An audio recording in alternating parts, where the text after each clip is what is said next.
Well, welcome everybody, and thank you for joining us on this Mindful Monday, where we love to be your resource for education, connections, collaborations to support you on your wellness journey. Because everybody is going through something. So our hope is that you are going to resonate with if one or very many of our speakers so that you do not feel supported and that you're not alone because together we can truly do more. And I do need to take a minute to stop and thank my sponsors, Daniela, Wolfe, White Sands Premier Travel, Vibe, and BAM Metrics, because it's these sponsored appearances that helps make Mindful Mondays possible. So that being said, let's get started because you're going to love this lady that I have for you today. Daniela Wolfe, she has over 27 years of experience as a licensed master social worker, and she's dedicated her life to helping stressed and burnout professionals reclaim their time and energy. And she is a busy single mom, so she knows firsthand the chaos that life can throw your way. But she knows also that how to navigate them with grace and mindfulness. So she is here today to help you ditch the overwhelm. Daniela, thank you so much for joining us today. Thank you so much, Laura. I'm excited to be here. So can you maybe start by telling us a little bit about your personal journey through burnout and how and what that was that pivotal moment for you? Yeah. So actually, my kids are older now, but I was a single mom almost 20 years ago. And, I was going through divorce. They were 4 and 6 months old.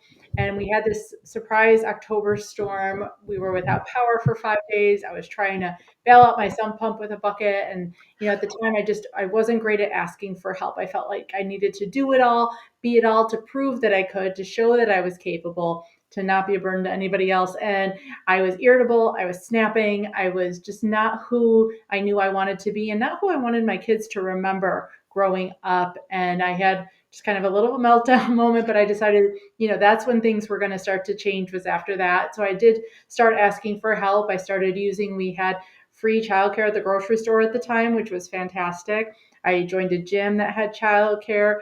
I started just, taking some time to invest in myself in addition to my job and my kids and everybody else, and found not only was I showing up better and differently, but everybody else around me was benefiting too. And, we were having fun, we were doing more. People were sharing with me things they were doing to take time for themselves because of something I said, something I did. And I realized I think we're all looking for that validation and permission when it comes to putting ourselves back on our to-do list. And I just realized I kind of wanted to share that with as many people as I can to help people start living the life they want to lead now instead of waiting till the kids are older, till they have more time, till they retire, all those different things we need to wait for, and to start doing it now. Yeah, there's so many things that you had said in there, which for one I can relate. And I don't know if you think is it mostly women? Do you find, or I mean, I'm sure men. I know men get burnout too, but as far as that persona, because a lot of women that I know, we feel like we have to do it all or we take it on all. I don't know if it's because we're used to being able to take care of the household, work, do all the juggling things. And I'm not saying men don't do that as well, but do you Yeah. think that's more prevalent with women or? Yeah, absolutely. I think, for whatever reason, we were taught, we could do whatever we wanted to do. We could do anything. But unfortunately, we kept on to everything we used to do, and now we're doing everything. And even when we're in a relationship with somebody, for whatever reason, women carry a lot of the mental load, the invisible load in the household of managing things when they have to get done, what has to get done. So even if somebody else helps with that third piece of executing the task, those first two pieces of recognizing and planning are still on our plate. And so learning, definitely I think men do deal with some of that, but are just conditioned to work through things in a different way. I think they carry less guilt sometimes, as well as they're just not always as comfortable working through it. So I see more women asking for help in this area, even if there's just as many men that need help in this area. Yeah, and I was going to say, and that's not to say that men don't, and I don't know why our society like puts it that way, but because they do suffer from everybody suffers from burnout normally, Oh one yeah. point or another. Yeah. And I think a lot of times, again, it looks different, so we don't think it's the same.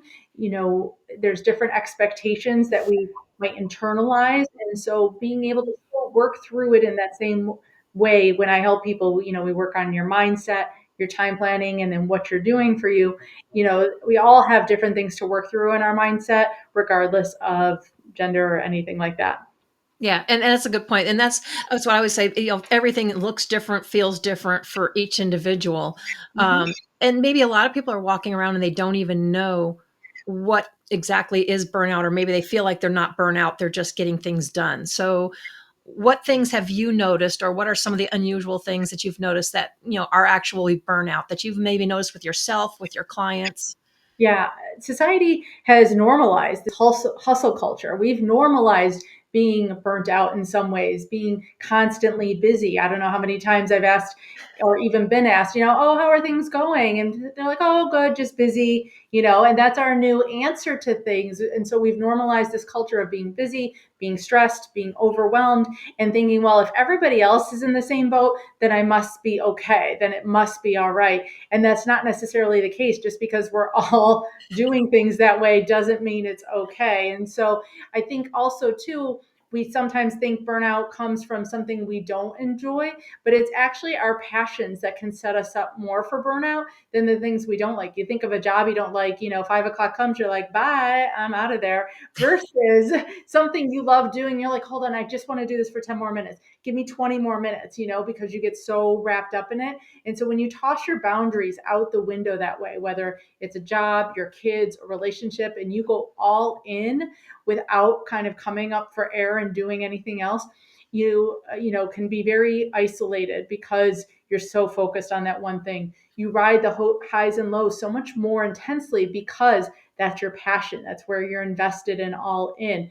And so by being able to set some boundaries back in place, to take some time for you, your self-care, your hobbies, people, connections, and all sorts of other things, you actually end up more productive, more successful, more creative than if you just stay all in and focused.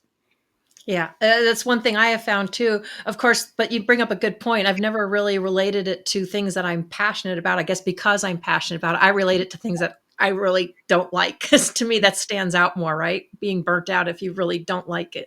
But you think, like if you loved, say, ice cream, if you had too much ice cream, it wouldn't be healthy for you. So our going, doing too much of something, even if it's something you're passionate about, is still unhealthy. Yeah. So, what are some of the signs people should look out for? Yeah, and it can definitely vary by person. I think definitely when you talk about burnout, being detached, having some cynicism, um, just losing all drive and motivation. There's a great analogy I heard when it comes to comparing stress and burnout. Imagine it like a bonfire. And so you have stress as your fire, and you keep putting more logs on, and the flame keeps growing brighter and brighter and burning hotter, and you keep putting more on, and that's where stress comes in. Burnout is that point afterwards where it's that gray embers. There's maybe, there's no fire left in it. Maybe you can put a little fan on it and it'll blow kind of glowing embers, but all the energy is gone. And that's really where that burnout is. You look at the energy from a fire, and when it's gone, that's that state of burnout. And so you've lost your motivation, your ability to just kind of feel invested in it. And it's definitely recoverable from by putting some simple steps in place. But I think sometimes we don't see the signs until we're too far gone, until we're at that place of burnout. Because again, like that stress, that bonfire, it feels good. It feels warm. It feels like you're doing something when you keep putting more on the fire. And not recognizing by taking a step back and taking that space, you'll actually end up doing more benefits than not. Yeah, yeah, that definitely good points. But when you get your clients though, do you have any of them that are maybe like just on the edge, or are they normally in full blown burnout? Some of them can be on the edge, and that can be a hard part too because they can see where they're doing some good things and think like, okay, well, I've got these good things in place. I'm all set. Versus recognizing the bigger picture. Sometimes, it's kind of like our health. Even you think of physical health, we might have a couple aches and pains, but we ignore them until we are at that point where it's like, oh gosh, I've thrown my back out and I can't get off the couch. And it's the same thing with burnout. Just because you're in a good place doesn't mean you're totally out of the woods. And so I love to talk about mental fitness, even similar to physical fitness. It's not, we all have mental wellness, just like we have physical wellness. And so being able to see some of those parallels, you go to the gym, not because you're injured, but to help prevent injury, to build your strength, to build your resilience. And so a lot of these practices, you might be kind of teetering on the edge, but when you start to put them in place, you can build that resilience, build more health and wellness, build some sustainable things to keep you from going over that point. So, what are some things that you would do for mental fitness? Mm-hmm. Yeah, so there's, three areas that I help with. It's definitely your mindset, your time planning, and your self-care. So when you're building your mental fitness, you kind of look at it the same way as you would physical fitness. Don't decide you're going to run a marathon and get off the couch and go do 26 miles at once. You start with something small and sustainable. You have to build these practices, because when you try and take on too much at once, it's hard to do, it's hard to sustain, and that's where then we get in those habits of stopping and starting, kind of like New Year's resolutions and that type of thing. So start with one small habit. I'd love to start with your mindset, because when you think differently, you feel differently. When you feel differently, you act differently. And so to start with that mindset can be the catalyst to then having your actions and your feelings kind of resonate more, rather than just doing the actions and not having the thoughts behind it. So when you look at your mindset, to think of what are some of the obstacles, what are some of the limiting beliefs, what are the things that are getting in the way from you doing the things that you want to do, that create some of that work-life balance, work-life flow, work-life harmony. Is it that you're treating everything like it's important and urgent? Do you feel like you have to do everything by yourself? Do you feel guilty for whether it's asking for help, taking time off? It varies by person, obviously, the different cultures we were raised in, the stories we tell ourselves, but to kind of see where are those thoughts coming up. An exercise sometimes is to have people actually sit and do nothing, and sit on the couch for 5 minutes, 15 minutes, 20 minutes, and notice what are the thoughts that come up, like, oh, I should be doing something else, this is a waste of time. What are some of those thoughts you start to have? And that's where you can start to break them down, reframe them, and change the narrative and conversation so that you start to think about things differently. Yeah, I was going to ask you. I was like, do you even get anyone to sit still for like 5 minutes with doing nothing? I mean, because Mhm. normally No if they sit, phone, they're grabbing an no. electronic, they're grabbing Yep. something. So yeah, when you work with them, do you ever just like take all that away and just being quiet and have them sit for 5 minutes and let them tell you what's coming up? Or Yeah, or have them start journaling it and start writing it down. Some of these things, it's a very self-reflective type of process to work through. And you talk to yourself more than you talk to anybody else in the entire world. So to start looking at the conversations you're having with yourself is how you start to change them. The second piece of that, then your time planning, we look at where is your time going? What are your priorities? I use a tool called the Eisenhower Matrix to really help you see what's important and urgent. Because when we treat everything like it's important and urgent, nothing is. So to really see what's important and urgent, what's not important but urgent, what's important but not, what's urgent but not important, and then what's neither. What are the right. things you can delegate? So there's a whole process for that, as well as then the last part of your self-care, and looking at self-care in a different way, because so many times people think of it as this luxury, as it's nice to have, like a spa day or a getaway, which is great. But doing one thing on Saturday, and that'd be like eating on Sunday and not thinking you're starving by Tuesday. You can't do one thing on Saturday and think you don't need self-care again the next day and the next day and the next day. And so I teach a very practical self-care that focuses on these 8 areas, everything from how you eat, sleep, move, dress, decorate and organize your home, think about money, connect with others, as well as traditional personal development. And then look at micro moments throughout your day that you can start integrating these things. So they're not these massive practices that you need a lot of time for, that you have to do alone or by yourself.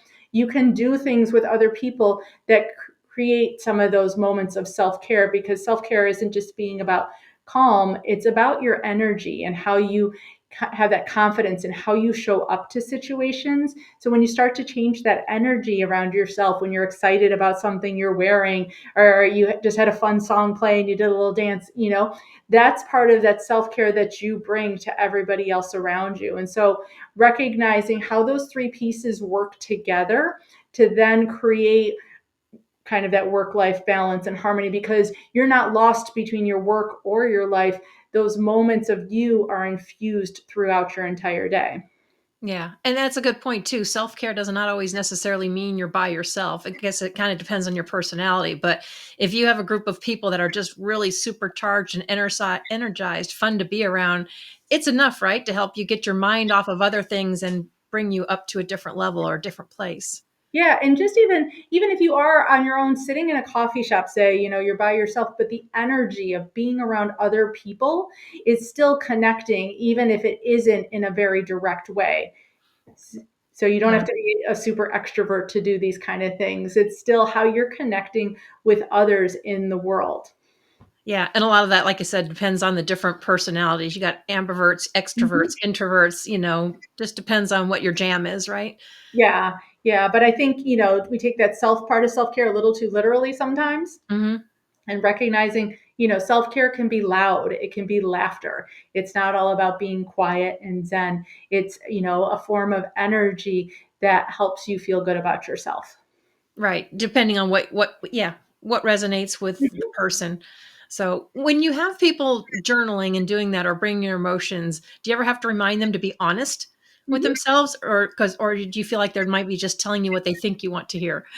Yeah, there's layers of it, obviously, and it takes some time to get comfortable with that vulnerability, not only in front of other people, but with yourself. And, that's why they call these things a practice, because it does take that repetition and that practice to really start to get comfortable in doing those things, to start letting go of those stories, to start letting go of the things we need to hide, and to be able to just get comfortable in our own thoughts and skin is, it's a part of that process, which is why this isn't an overnight one and done type of thing. It is something that takes a little time, but the investment is definitely small compared to the rewards that you get out of it. Yeah, it's amazing how we get in this society where we wanted everything yesterday. We've Mhm. spent years creating all this damage, yet we want a magical wand to like make it go away. And it's like, well, if it took you years to get there, I'm not saying it's going to take them years to fix it, but it No. does take work. And then, like you said, it's not going to be overnight. Yeah, absolutely. But these practices, they build on each other. Like I said, you start small and sustainable. So it doesn't necessarily feel like work, Hmm. because nobody wants to do anything that's hard or feels like extra work. You build them in small, sustainable ways that they just start to become part of how you're rolling through each day. Yeah. So, what is the most like unexpected source that you've ever discovered that relates to burnout? The unexpected source of Yeah. burnout. Like I said, I think people don't recognize how their passions are. Being a mom, you think, going all in on your kids and keeping that as your whole focus is what makes you a good mom. Or being a business owner, you think, okay, if I spend all my time here and I'm on call and I'm available all the time, that's what's going to make me a good business owner, or things like that. And recognizing that our passions are the scary point of what we don't realize can set us up for burnout, because we're kind of maybe having fun along the way. We're enjoying it. But again, not recognizing that too much of even a good thing is still too much. Okay. I wasn't sure if that was like one of the most unexpected ones or if there was something like just off the wall that you would not have thought of that maybe, you could think of. Yeah, But no, because yeah. everyone has their own kind of like passion for what could be their trigger. Right. Because what could be burnout for somebody may not be burnout necessarily for someone else. Exactly. Yeah. I've interviewed and been with a couple of folks that are what you call high functioning, Hmm. where they just, I'm like, it makes me exhausted just hearing everything that they're into covering and how they do. And I mean, some people think that about me, but I'm like, oh, I'm nothing compared to some people that I've met. So, Right. And there's no, one formula. For some people, functioning at that level is what works for them. Like you said, because there's different even personality types of where their energy comes from. mhm. If you're a high extrovert, sometimes some of those high intensity, social types of things can seem overwhelming to one type of person, but that's where somebody else would get their recharge from. Yeah. I would think as a coach for doing helping somebody with that, it's got to be kind of hard almost to step away from yourself and, meet them where they're at. But obviously you do because, yeah, I would have trouble wrapping my head around some of that, but I would think it would almost be kind of difficult to. Well, I mean, and I don't have that judgment. It's, Right. I think by taking some of the emotion out of it from my end, and this is about, the person and focusing on what works for them and what feels good to them, and allowing for the flexibility that even what feels good for them today might not feel good for them next month. And so it's kind of always a process, which is why having kind of a larger kind of toolbox, so to speak, of different places to pull from allows for that flexibility of what's working on a given day in a given season of your life. And it's going to change just like we continue to change and grow over time. But having these 8 pillars then allows you the flexibility to kind of hone in on where some of your strengths are and incorporating them in different ways. So it can look different on different days. It can be different time frames, different lengths of times, different ways they happen, even if you still have the consistency of the fact that it's still happening every single day. Yeah, definitely. And I know we need to go in more into the 8 pillars and strategies of what people can do to start reclaiming that. But we're going to take a break for a word from our sponsors and we will be right back.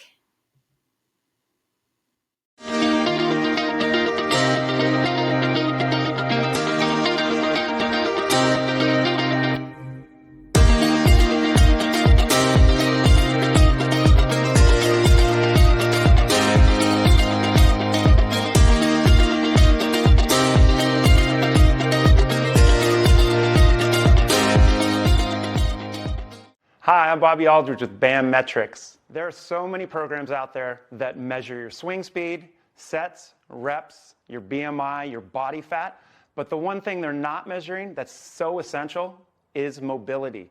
Mobility is the key. If you're measuring your mobility, your performance will get better and you will reduce your pain. I created BAM Metrics to make it easy for people to repeat the exercises so they could do it properly at home on their own. It's simple, it's easy to do, and from a senior to a pro athlete.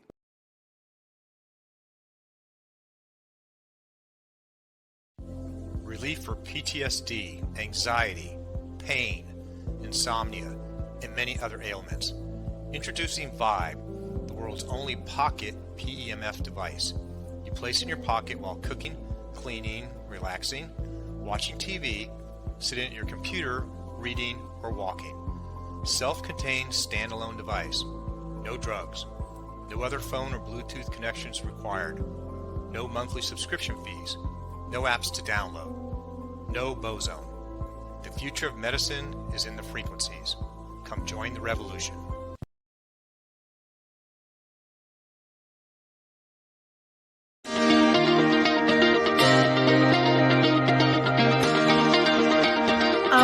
What you talked about the 8 pillars. What 8 pillars are you referring to? Yep. So they involve everything from how you sleep, how you eat, how you move, how you dress, how you decorate and organize your home, how you connect with others, how you think about money, as well as then traditional forms of personal development like journaling, meditation, mindfulness, those types of practices. Nice. Okay. So what and in all those practices, and we've mentioned self-care and mindfulness, what are some of the ones that you do and you practice or that you could suggest to others?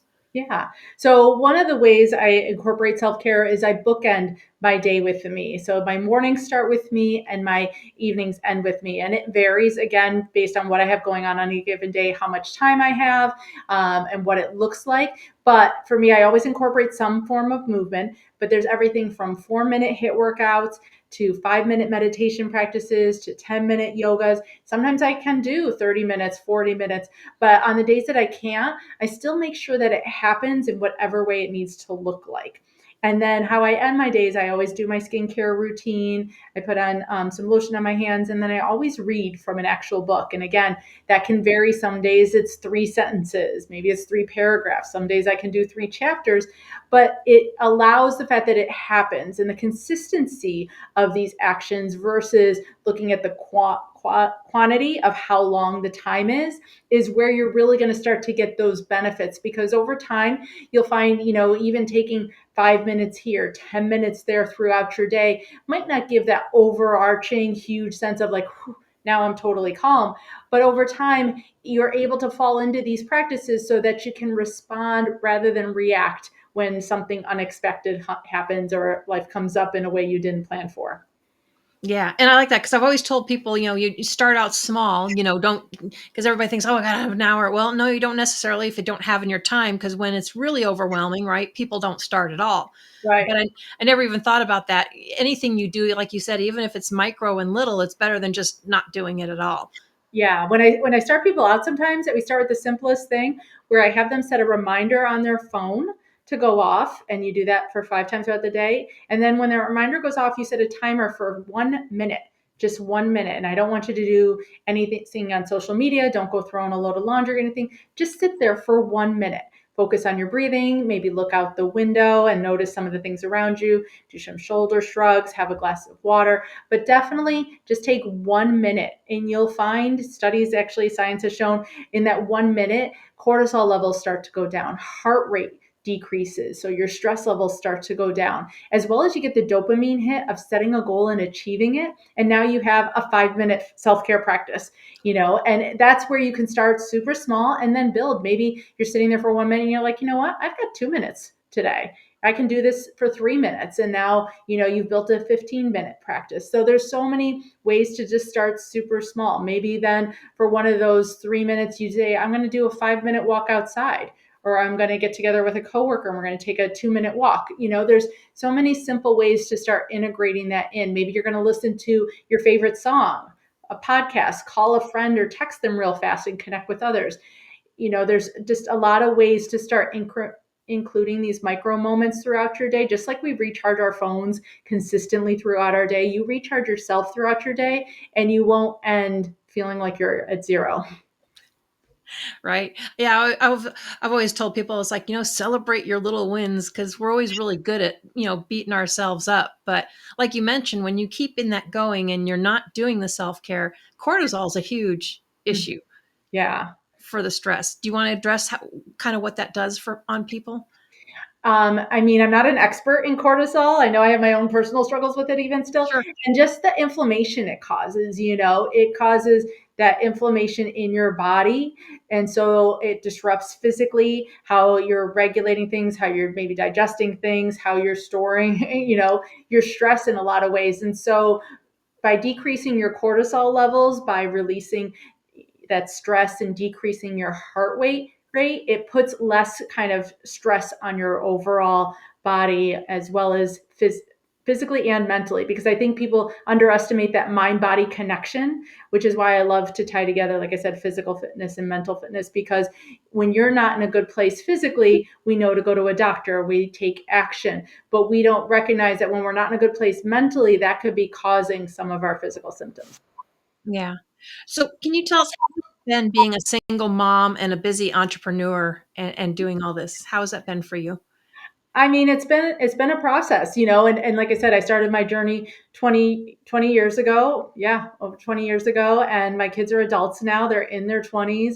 I've been remarried for the last 16, almost 17 years to an amazing man, So, I've been able to rebuild parts of my life, but I've also found along the way, by doing these practices, and, it's not perfect, but I've shown up in a different way. My kids have learned not just what I need and how I need to be treated, but how to take care of themselves. Kids are always going to do what we do more than what we say. And so they've learned, now that they're adults, how to take care of themselves, how to manage their stress, how to put themselves on their to-do list every day so that they don't get lost in the shuffle of it all, how to be treated in relationships. So I think it's definitely, been a process. And there's days, yeah, I had my hot mess moments. And I think allowing ourselves that grace for progress over perfection. There was a quote I saw that's like, we're all just humans and this is our first time trying life. And, and I think our kids forget that. And we forget that sometimes when we're parents or adults. And it's like, this is all still new.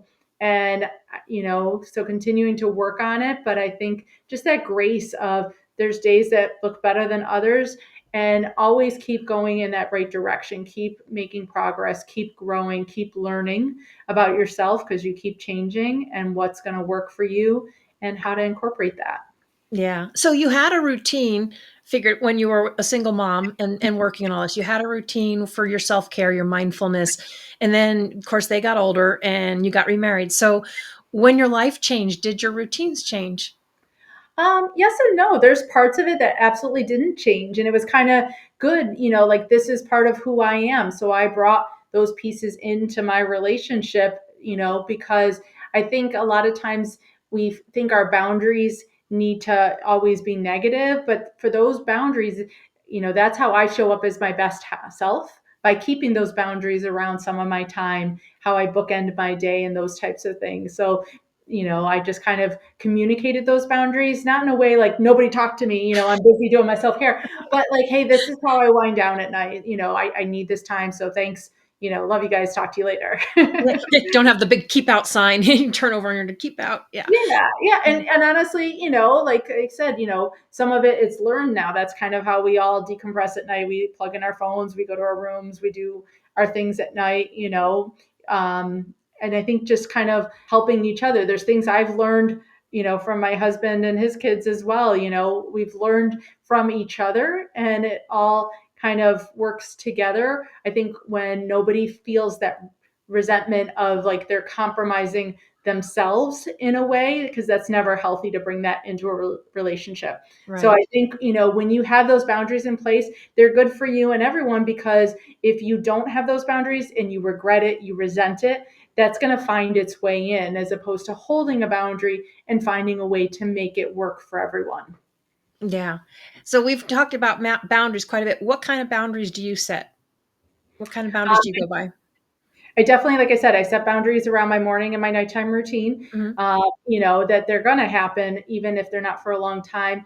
I set some boundaries just around not only what I'm going to say no to, but also what I want to say yes to.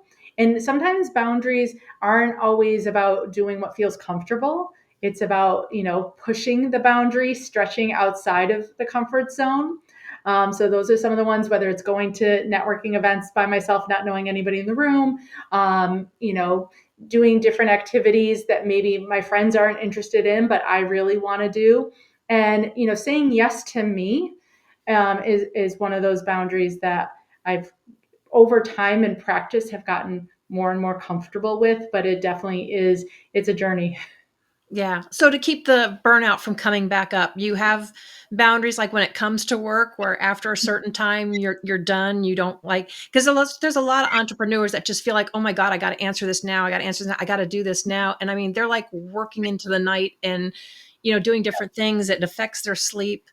Yeah. I think a lot of that is based on some of the stories we tell ourselves. Like, in order to hang on to customers, we need to be available 24/7. But if you think about like your favorite restaurant, your favorite coffee shop, it has hours. There's only certain times you can go in there to get the things you want. It's the fact that those hours are communicated, they're on their website, you know when to access them, Mhm. is how you then have that good relationship with them versus, you show up at 10 o'clock on a Saturday and they're never open, 9 o'clock on a Sunday, they're never open because they haven't communicated what their hours are. So when you communicate your boundaries, that frees you and the people around you. So if I have an outgoing message that says, thanks so much for reaching out, I respond within 24 hours, or these are the hours I respond within, they're not going to be sitting there stewing going, oh my gosh, I didn't hear anything, because they know what they're going to get back from me. And I'm not going to feel guilty like I have to check and make sure I didn't miss anything Right. again. So communicating those boundaries, and that could be an auto reply on your emails,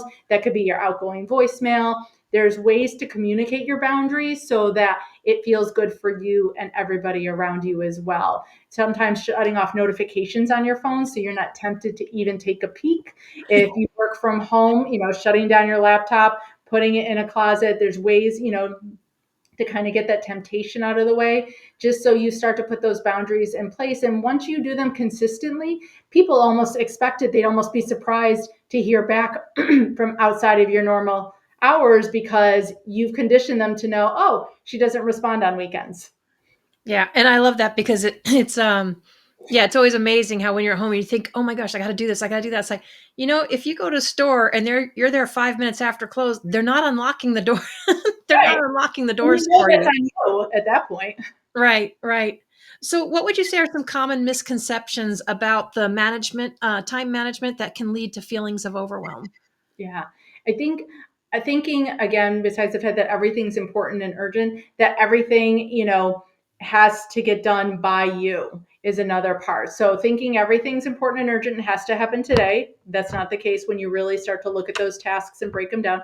Thinking you need to be the sole person to do them all is another trap we fall into, and not appreciating the power of delegating, not only to free you up, but to empower somebody else too. There's people out there who want to do the things that you want to give them to do, whether it's helping you for free with your kids, your business, something like that. There's an intern out there, somebody that's looking for the experience that you can give them.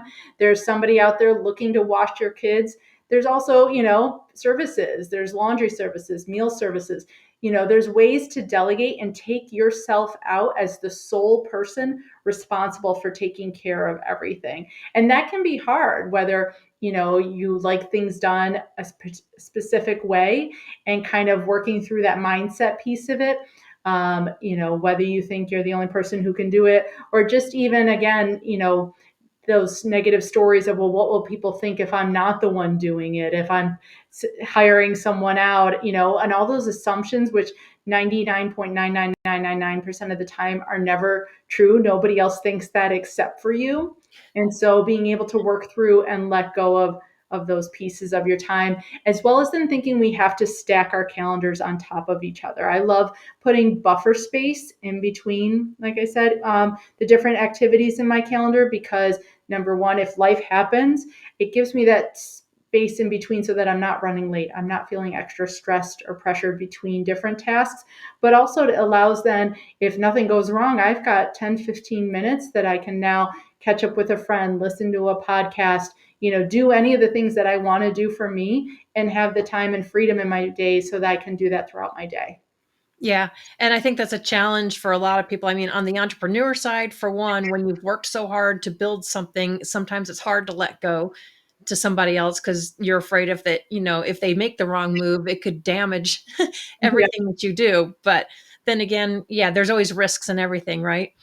Absolutely. And I think, just recognizing that being able to take time to rest and have that space in our calendar, and see it not as a restrictive thing by having a schedule, by having habits, by having boundaries, that they're not negative things, but that by then, resting is relaxing, being able to reframe, what the benefits are, is how we can take just a different view of our time. An analogy, I love analogies as well, that I've also heard, is thinking of our time the same way we think about money.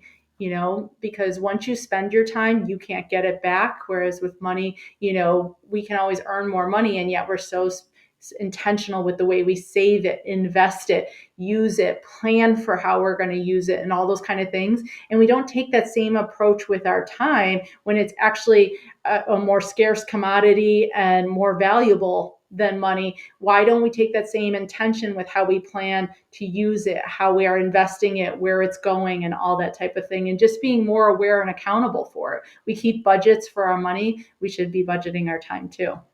Yeah. Daniela, how would you define self-care and mindfulness?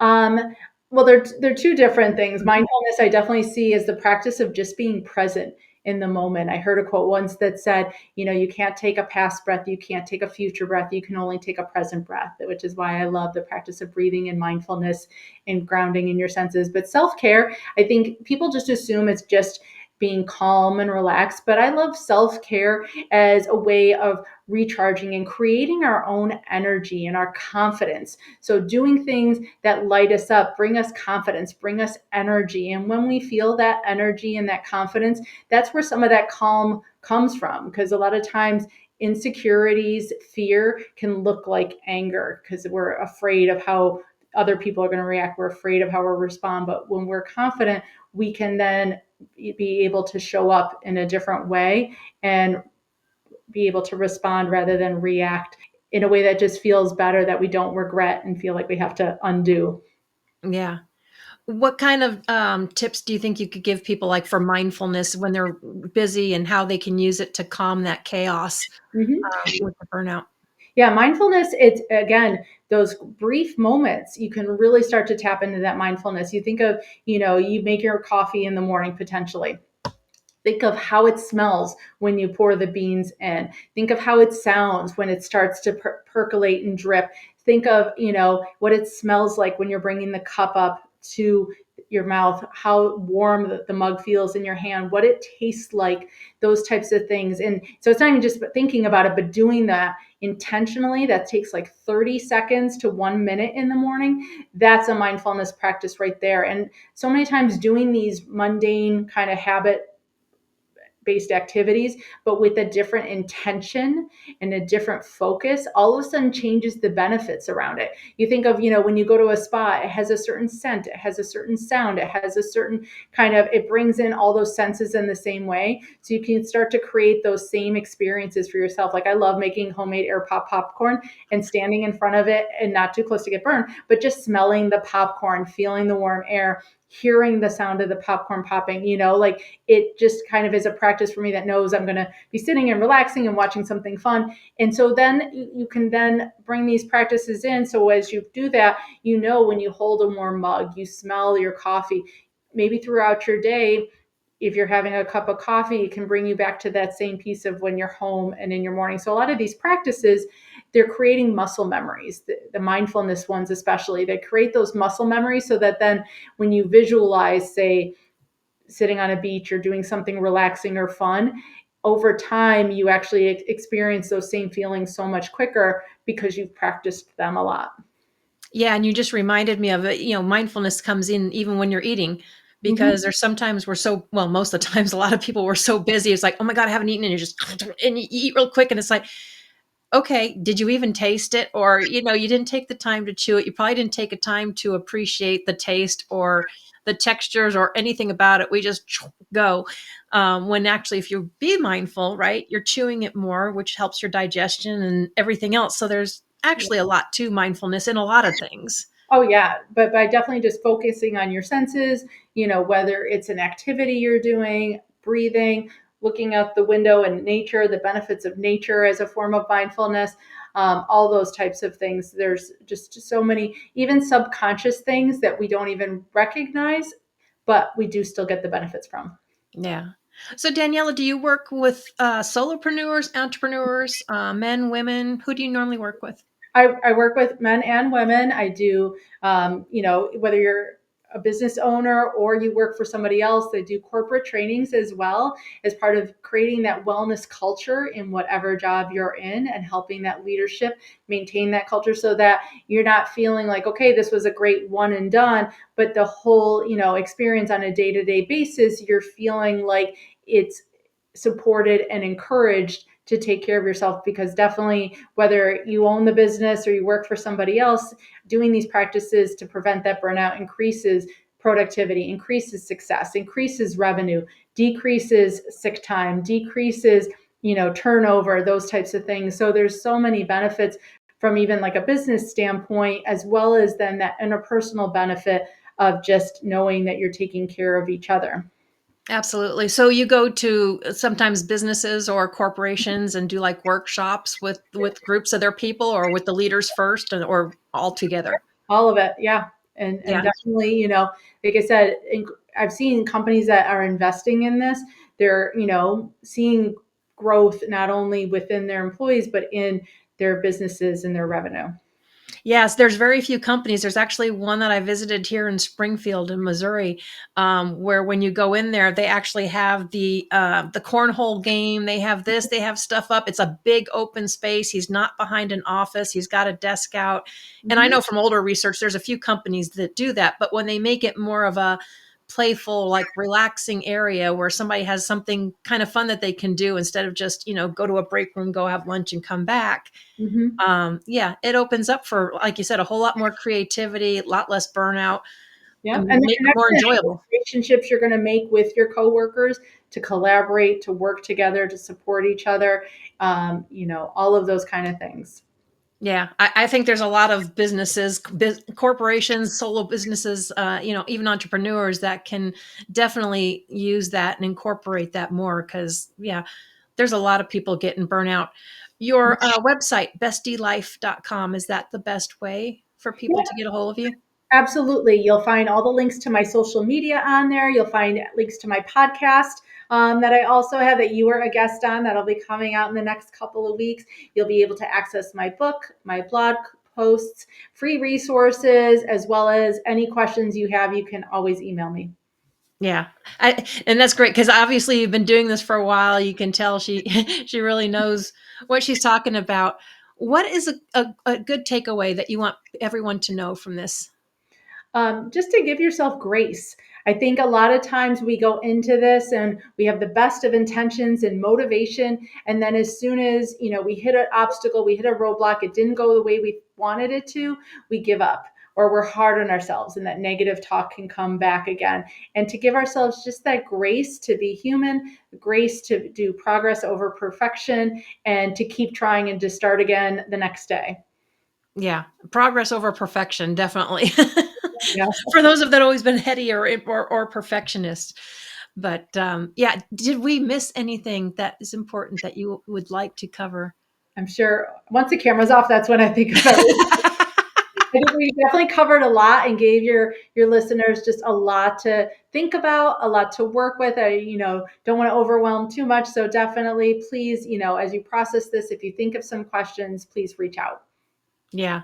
So yeah, so the mindfulness, I think we've covered that with the self-care and the routines. And I would definitely love to share. I do have a free resource on my website if they want to check that out. It's called the Reclaim Your Time in 10-minute blocks cheat sheet, and it's a great way to not only start to find that 10 minutes to yourself, but to know actually what to do with it. Because if you don't have a plan, you end up doing nothing sometimes, or you scroll on social media, or you do the load of laundry. But to have over 20 ideas of what to do with just something as small as 10 minutes will kind of make sure that it actually happens. So you can go on my website, click on that, and grab that great free resource. So will that actually help people maybe identify if they're starting to get burnout? I mean, because we really want to help them detect it earlier, not when they're already in full blown burnout, right? Yeah, and sometimes it's as simple as even thinking like, when was the last time I saw my friends? When was the last time I knew ahead of time what I was going to eat in that week? So, it's almost the reverse kind of planning in the backwards, where if you don't do any of these self-care things on a regular basis, or you can't remember the last time you did, maybe you're heading then towards that burnout. So sometimes you can't always recognize some of the, oh, I'm cynical. You don't recognize some of those kind of overt things. But if you feel like, you get the Sunday scaries, like, oh, Monday's coming, because you don't have anything fun planned, maybe we need to look at how you're structuring your time so that you're starting off the week with some fun or things like that. So really to be able to see where some of those holes are in your self-care can help you to recognize, okay, I need more of this in my day. Yeah, and so that balance. Sometimes I've been known to get too carried away with self care every now and then because I got like lost. It's like, okay, I need a downtime, or I had something going on, and then all of a sudden I look, it's like, oh no, I got this coming up, and all of a sudden Mm-hmm. you kind of go back in that mode. But Yeah, I um, don't know if I mentioned too, I do have a book that spells all this out as well. It's called Balance Breakthrough, a practical guide for busy professionals to take charge of their work life and well-being. And it literally is like a step-by-step guidebook to start this practice for yourself. So if you want to look at the steps, take it slow, one step at a time. It has actionable strategies. It comes with a digital workbook, and it is your personal, like, do it yourself guide to setting yourself up for success. yeah, absolutely, and I love that when you got ones that can kind of work you through it or give you practical steps, things that you can work through and do. Mhm. But again, like you said before, you have to be honest with yourself, Yeah. right? If you want to get a true picture, and sometimes that's tough for people to take that hard, honest look. But it can, sometimes too, if people feel like it's easier to do on their own rather than with another person, that's why I wanted to offer this, you know, forum as well, because sometimes you need to try it on your own first to get comfortable before you bring anybody else in. Yeah. So where do they find your book? Is it on the website or is it on Amazon? Both? Both. Yep. Yep. So there's the link on my website, or you can go directly to Amazon and put in either my name or Balance Breakthrough. Nice. Yeah, balance breakthrough. That's a good thing. I've had people that say, "Well, there is no such thing as balance." They'd rather call it harmony. Mhm. Everybody has their own, meanings, and I don't know if we'll ever hit true balance because we're always doing with something. But yeah, if you can at least be even keeled or have some kind of harmony about it, Well, and when I right? talk about balance, it's not about everything being equal because I don't think it can be, but Hmm. balance comes from your ability to adapt, pivot, have resilience, and then have boundaries. And so, that's where you start to find that balance is by not losing yourself in the ups and downs of your day, by not losing yourself in your work completely or your life completely. You're still a part through all of that. Yeah, adapt and pivoting is big, and I know some people that just don't do it well. They freak out over it. I guess being military, you kind of have no choice. It's adapt and overcome, and Mhm. you pivot. But Yeah, yeah, when you can adapt and pivot, then you can roll with life a little bit more than thinking there's only one way to do something. yeah, we have a few minutes left. So, is there a strategy? So, for people that do struggle with pivoting or adapting, is there a tip that you could give them or a strategy that would help them maybe shift that?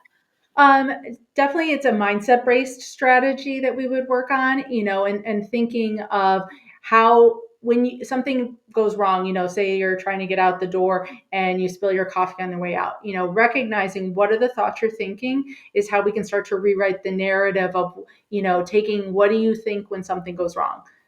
And then being able to start reframing what is it, what it could it be, what does it actually mean, why do you get upset when something goes wrong that's out of your control, and breaking it down. So there is a little bit of, like I said, that self-reflection. So it's not, again, a quick fix, but start to think of, okay, if something's not going the way you planned, what are your thoughts? Why are you thinking that? What would you respond if somebody else was saying that to you? And that's a big piece of mindset because we're so much kinder to other people than we are to ourselves. So, to even take it from that perspective, like if somebody else said that to you, what would you say? Would you say, oh my gosh, yeah, you never have it together. You're always so, running late. You're always a failure, all those kind of things? No. So what would you say to somebody else? And then why wouldn't you say that to yourself? And to be able to start to talk to yourselves as kindly as you would someone else is how you can start to reframe and, handle some of those ups and downs and be able to adapt and pivot a little bit more. Yeah, definitely practice the positive self-talk because, Yeah, like you said, we we beat ourselves up a lot. right. And we talk to ourselves more than anyone else, so we may as well learn how to be kind to us. Yeah, we might as well compliment ourselves, right? Yeah, that self-love, that self-compassion, self-care. Again, it doesn't mean about isolation, but it means being as good to ourselves as we are to somebody else.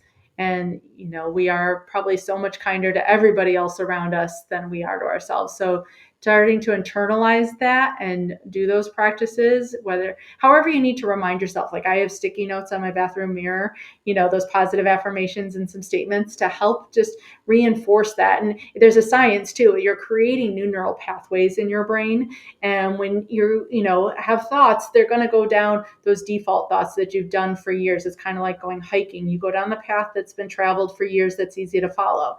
So when you're creating a new neural pathway, a new way of thinking, a new kind of view or approach, it takes that practice and repetition so that it becomes the new default. Yeah, absolutely.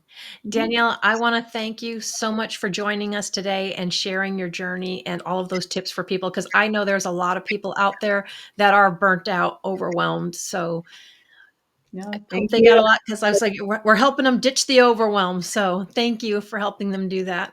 Absolutely. Thank you so much, Laura, for having me today. Thank you. Everybody have a wonderful, mindful Monday, and we will see you next week. Bye.